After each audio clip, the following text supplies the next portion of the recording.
Welcome to Piyali's nest. আজকে তোমাদেরকে আমি গলদা চিংড়ি মালাইকারি করে দেখাবো।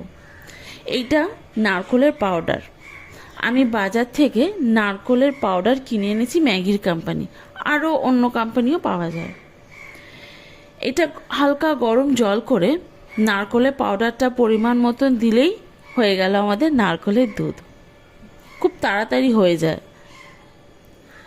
এবার আমরা পরিমাণ মতন সর্ষের তেল দিয়ে ওতে আমরা গলদা চিংড়িগুলো ভালো করে ভেজে নেব।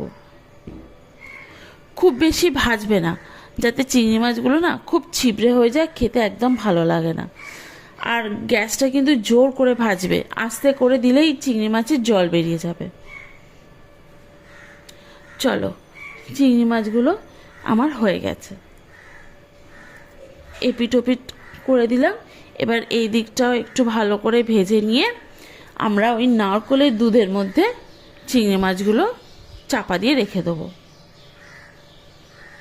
এবার ওই তেলে আমরা গরম মশলা, তেজপাতা খুব ভালো করে ভাজবো। চলো, নারকোলের দুধটা হয়ে গেছে, এবার আমরা চিংড়ি মাছগুলো একটা একটা করে দিয়ে দিই।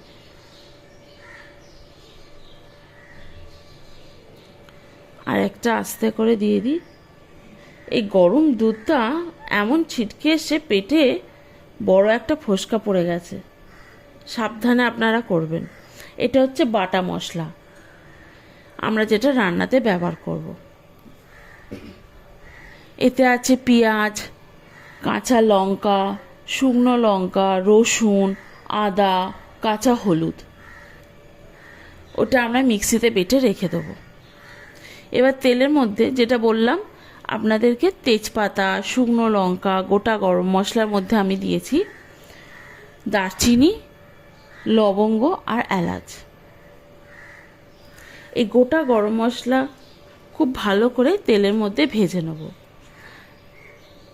তারপরে আমরা দিয়ে দেবো ওই বাটনাটাও আমরা তেলের মধ্যে খুব সুন্দরভাবে ভেজে নেব, যাতে ওই কাঁচা গন্ধটা যেটা বেরোয় আদা রসুন থেকে সেটা আর বেরোবে না।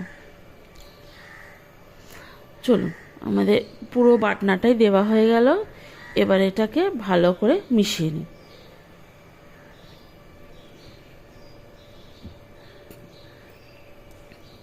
এবার আমরা এই রান্নাতে টক দই ব্যবহার করেছি। টক দই রান্নাতে দিলে খুব সুন্দর কিন্তু খেতে হয়। টক দইটা আমরা আগে থেকে ফেটিয়ে রেখেছি।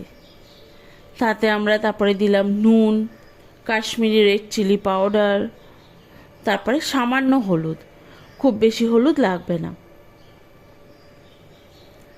চলুন, এটা ভালো করে আমরা এবার মিশিয়ে নিই।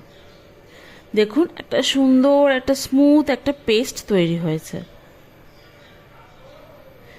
চলুন আবার রান্নার দিকে ফিরি। মশলাটা মনে হচ্ছে ভালোভাবে কষে গেছে। হ্যাঁ, এবার নারকোলের দুধটা চিংড়ি মাছের সাথে পুরোটাই একসাথে ঢেলে দিলাম। এবার খুব সুন্দরভাবে আমরা মিশিয়ে নেব এপিট ওপিট করে চিংড়ি মাছগুলো।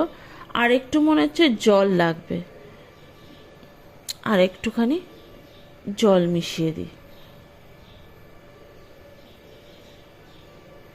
এপিট ওপিট করে ভালো করে চিংড়ি মাছগুলো দিয়েছি, যাতে সব মশলাগুলো সুন্দরভাবে ঢুকে যায়।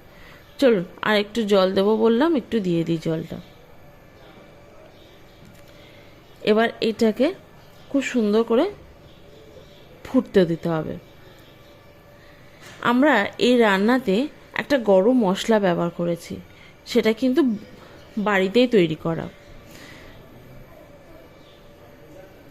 ওই গরম মশলাতে আমরা ব্যবহার করেছি সাজিরে, এমনি জিরে, মরিচ, এমনি গোলমরিচ, তারপরে জয়িত্রী, জায়ফল, তেজপাতা, শুকনো লঙ্কা, দারচিনি, এলাচ, লবঙ্গ আর স্টার অ্যানিস। এই সব কটা শুকনো কড়াতে ভালো করে নেড়ে গুঁড়ো করে নিয়েছি। অনেক রান্নাতে কিন্তু আপনারা এই মশলাটা দিতেও পারবেন। চলুন, গুড় দিয়ে দিয়েছি কিন্তু। এবার আমরা টক দই যেটা ফেটিয়ে রেখেছিলাম ওইটা আমরা দিয়ে দিলাম, ভালো করে মিশিয়ে। এবার আমরা খুব সুন্দরভাবে মিশিয়ে নেব, যাতে সব পুরো মশলাটাও দেখুন খুব সুন্দরভাবে মাছের মধ্যে ঢুকেছে। একটু আপনারা চেখে দেখবেন যাতে নুন মিষ্টিটা ঠিক আছে কিনা। এবার খুব ভালোভাবে ফুটতে দেবেন আর ঘি দেবেন।